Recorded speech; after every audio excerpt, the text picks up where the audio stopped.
Hey there, welcome to the Uplift. We got a great show for you today. Great cast of characters as well. Among them, these, a trumpeter who plays on the sidewalk to honor his wife. What's the backstory there? It's a romantic gesture. We will explain it. Also, a military veteran who recently lost his wife and decided to start from the beginning of the U.S., that is. He's walking it. We're going to meet him on his journey. Also, nurses who moonlight as bodybuilders. Didn't expect that. What do these two professions actually have to do with one another? We'll get into that. Plus, a sound you've probably heard time and time again, but you might not even know it. It's the Wilhelm scream. We'll tell you what it is and the story behind it. Also, two sisters who live on the very same street, but that's not the only thing they have in common. What life event recently brought them even closer? We'll get into that as well. All of it and more. Heartwarming videos, the ones you just need to see. You're watching The Uplift.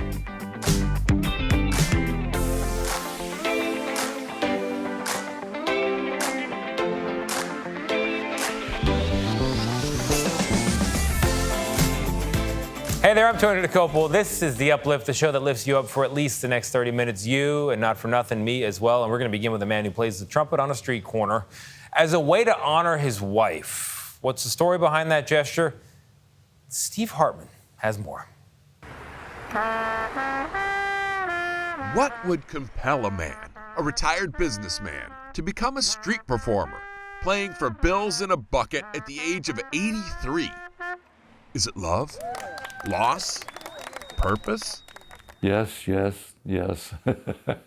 our honeymoon. Larry Kingsley says the love part is Georgianne, his wife of 23 years. Did she always put her head right there? Usually. I liked it there. Unfortunately, she's also the loss part. 4 years ago, Georgianne was diagnosed with Alzheimer's disease. And the doctor says, you know, it's going to be difficult. I said, I know, but I'm married to her, so I'm going to be with her. And with her, he was.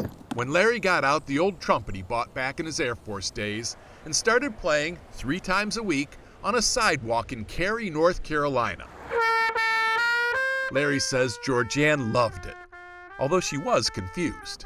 In fact, she used to yell at him. "Why don't you get a real job?" she'd say. Assumed he was out here panhandling. And Larry laughed it off, knowing that, in a way, this had become his job, his mission. Every donation goes toward finding a cure. Every dollar, a fulfillment of Larry's newfound purpose. The day that she died, I played that night. Wow. But in my mind, I just say the show goes on. After Georgianne died last year, Larry started playing 6 nights a week.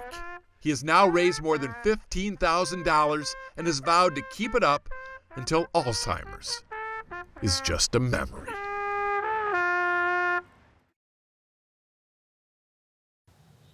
There's no topping a Steve Hartman story, but we are obligated to try, and so we're going to try with this. To Japan, where a nursing care company has strategically recruited bodybuilders to try to change the face and the body, you might say, of the profession.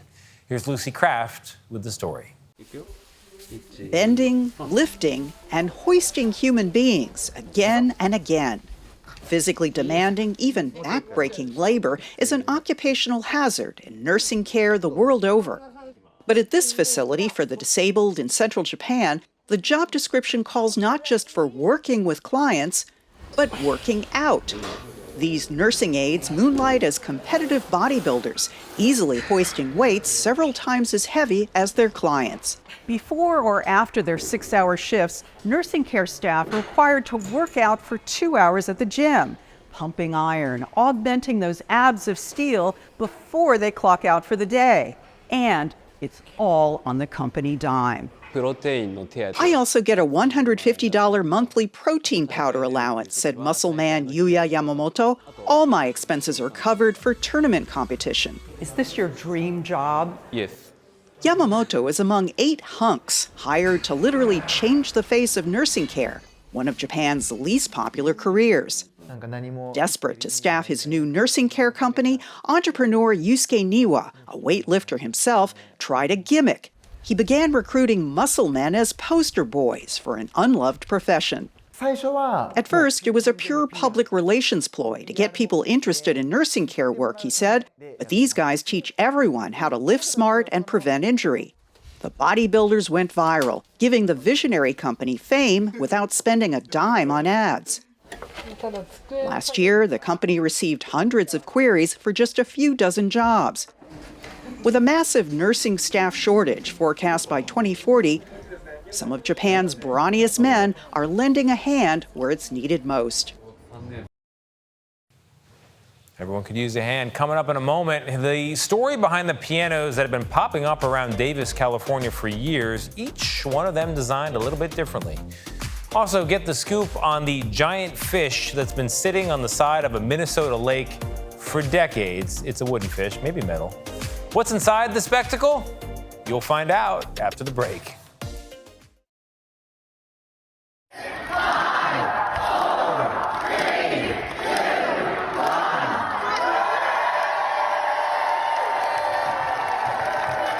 All right, so that was about 1,100 Dolly Parton impersonators. They gathered, they're waving an American flag, but that is in fact Listowel, Ireland, and the town there, these pictures are amazing, organized the gathering in an effort to set a record for most people dressed as Dolly Parton in one place at one time. There's a guy with an Elvis costume, didn't get the memo.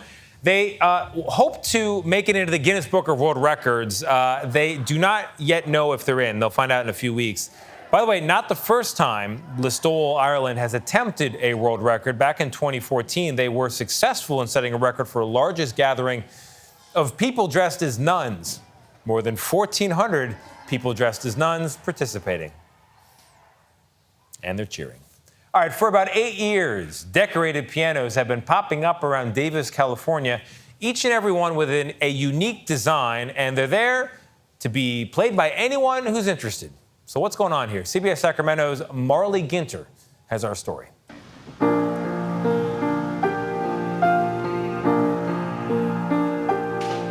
That's Kai Weldon visiting from Clear Lake. He's a big fan of the British rock band Queen and a self-taught musician. I just hear it and then I kind of just by muscle memory. And that's the idea behind the city-funded program called In the Key of Davis. First launched 8 years ago by Laura Shapiro, the school teacher says all of the pianos are donated and designed by students. We take them we get all of the painting done by school groups. And so my colleague Amy, her class, this is her piano, they've painted one nearly every year. This white and black piano is covered with poems from a 6th grade class at Birch Lane Elementary. Because this piano is really, really personal with their poems, I've had parents contact me and say, thank you so much, this is really important. We saw the poem, we saw the piano.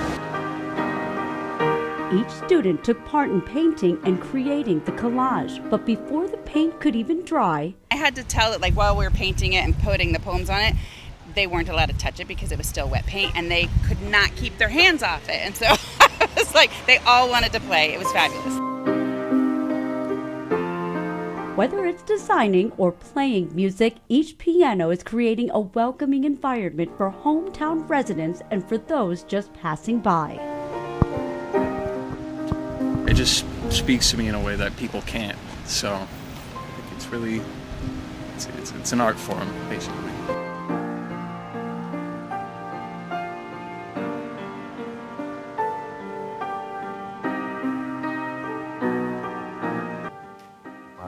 Listen to a few more minutes of that. Very nice. All right. Not surprising, of course, to see a fish in a lake, but the 65-foot fish with sharp teeth at the edge of Minnesota's Lake Winnie, that's something you don't see every day. CBS Minnesota's John Lawrenston has our story.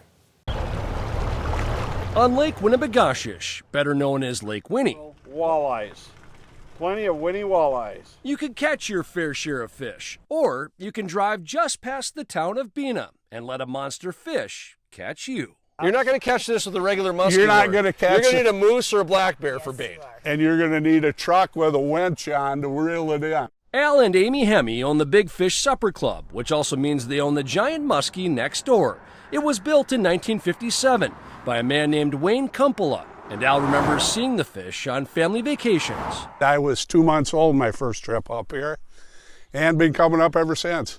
Back then, you could get ice cream out of a drive-up window located on the side of the muskie. Welcome to the Big Fish. Burgers and fries were also served inside the belly of the beast. The cooking happened in the fish's tail. How hot was it back here? Oh my God, it had to be 200 degrees in here when it was real hot. Despite the heat, business cooled, and after only a few years, the muskie flopped. But that doesn't mean it failed. In fact, it's found success in other ways. National Lampoon Vacation. Because we're the Griswolds.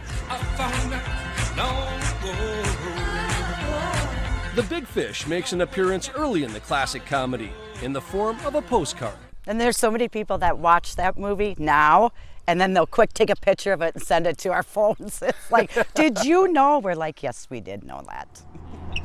Before Al and Amy bought the Supper Club in 2010, the muskie was endangered. The building was on the verge of collapsing. But thanks to an anonymous donor and others, the fish was refurbished and saved. Well, the contractor had to come in and redo all of this. You could see what he redid. But much of it is original. The eyes are actually painted over Coca-Cola signs. Many of the teeth are authentic, though dental work is occasionally needed. We ask that people do not hang on the teeth because the teeth are very old. Nowadays, visitors come from all over to stay at the resort or eat at the Supper Club, but they never miss a chance to grab a photo of the fish. Good thing, too, because Al isn't sure how he'd even begin to get rid of it. This would not fit on your wall at home. I don't think so. And if you do have a wall that big, more power to you. I love our place. I love our people. I love watching the kids grow through the years, and they become like family. So it's very, very nice. I will stop by if I find myself in that neck of the woods. Coming up, meet two sisters who are so close. They live on the same street and recently celebrated a major life moment on the very same day. Plus, meet the man who's making what is believed to be the longest documented walk across these United States.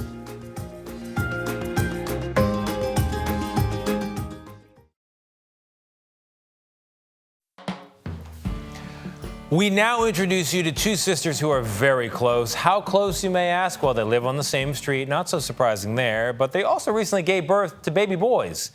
On the very same day, what are the chances? Here's CBS Philadelphia's Kim Hudson. That little sound came after a big day last month. June 26th. That is when Michelle Hilferty visited her older sister Monica Hogan in Lackinaw Hospital in Wynwood.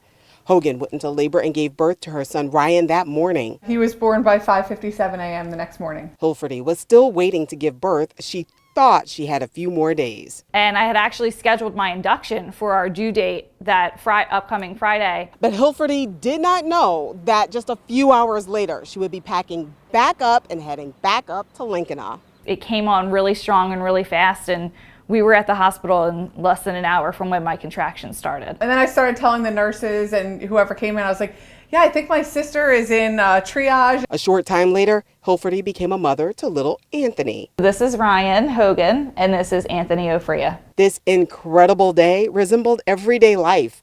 Both women also live on the same street in Delaware County. They gave birth on the same day, at the same hospital, on the same floor, and now we have cousins living on the same street. It's just going to be exciting to see the friendships they make and the bond that they have. It all starts with a special welcome home. Close family getting even closer. All right, to our next story. When a military veteran named Matt Dyer lost his wife, he wanted to start over from the very beginning. So he decided to travel the U.S. on foot. Here's CBS Boston's Brandon Truitt.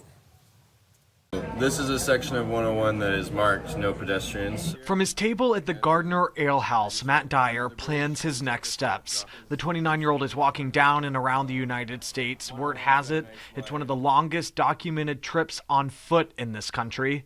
Rain again. 6 out of 8 days. The 29-year-old is from Windham, Maine, and spent years in the military, serving overseas for a time. His wife tragically died 6 years ago. Thursday marks 4 years since his dad's passed. He's been through a lot. I wanted to start over from the beginning. Dyer has journeyed on walks like this before, but never as intense as this. He plans to walk from Maine to Miami, then over to Washington State, more than 6,000 miles on foot. He pulls his cart, packed with a tent, cot, and sleeping bag. He spends most of his nights here with the occasional roadside motel stay. Another consistency? I'm one road down from there. Dyer meets people along the way. In fact, he's built a bit of a following. Tens of thousands of people following on Facebook and TikTok. He ran into a few of them during his stop in Gardner. There's so much to appreciate about it. Being spontaneous and not doing much pre-planning, it gives me the flexibility to have fun. Dyer is athletic. He likes the physical challenge of it all, anywhere from 15 to 30 miles a day. His journey around the country does not have a deadline, gathering friendships, stories, and memories along the way.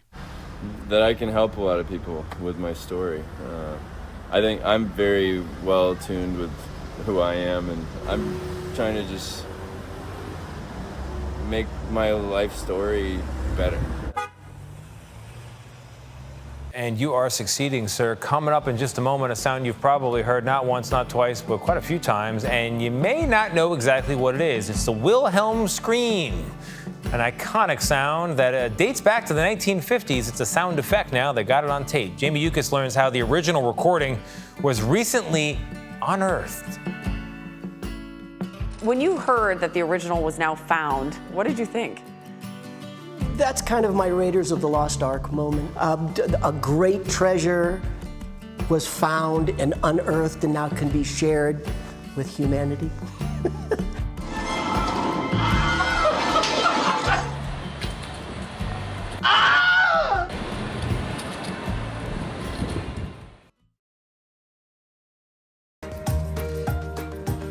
If you've seen a lot of movies or just a few that you remember well, you may notice that a lot of them use a certain scream, the very same scream. So where did that sound effect come from? Jamie Yuccas digs deep and uncovers the story behind the Wilhelm scream. From Star Wars and Indiana Jones to Toy Story. Why is it that when a character meets an unfortunate end, it seems like they often scream the same way? That's because it is the same scream. Created for the 1951 movie Distant Drums, the sound effect was used repeatedly in other movies, back in the days when new effects were expensive to record. The Wilhelm scream got its name from 1953's The Charge at Feather River, in which Private Wilhelm took an arrow to his leg.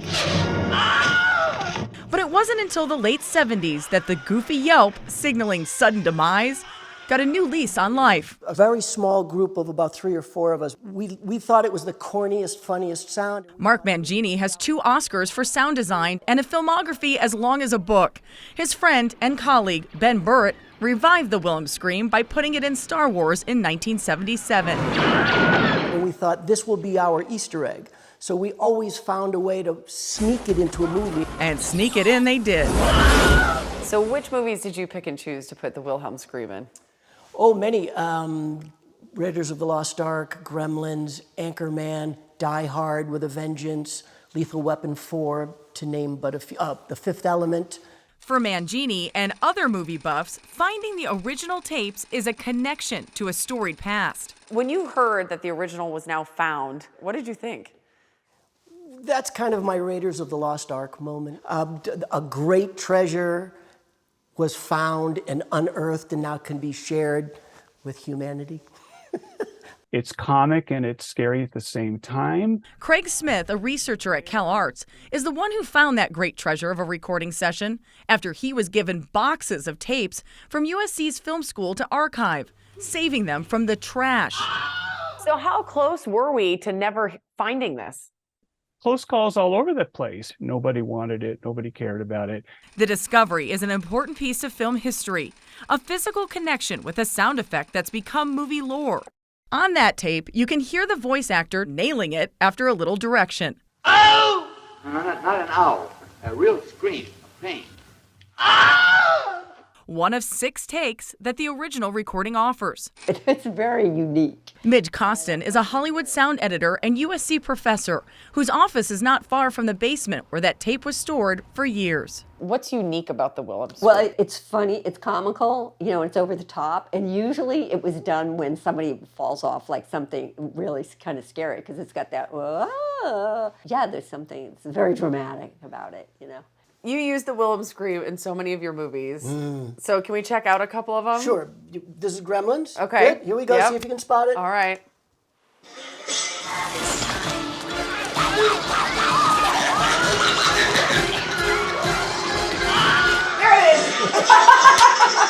It made you laugh, and you've now heard it 100 times today. Yes. Okay, so Raiders of the Lost Ark is your favorite time that you use the Wilhelm scream? Except for Star Wars, this is the next best. It's bold and okay.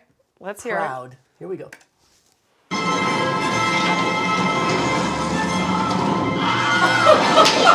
It's also so obvious. And you laughed again. Do the scream. Ah! That's really good. It's a fun scream, right? It feels good. It's Yes. like venting, or if you got some frustration, try a Wilhelm. No, that's not very good. So the next time you're in a movie theater, listen out for that distinctive yell. The famous scream you can never unhear.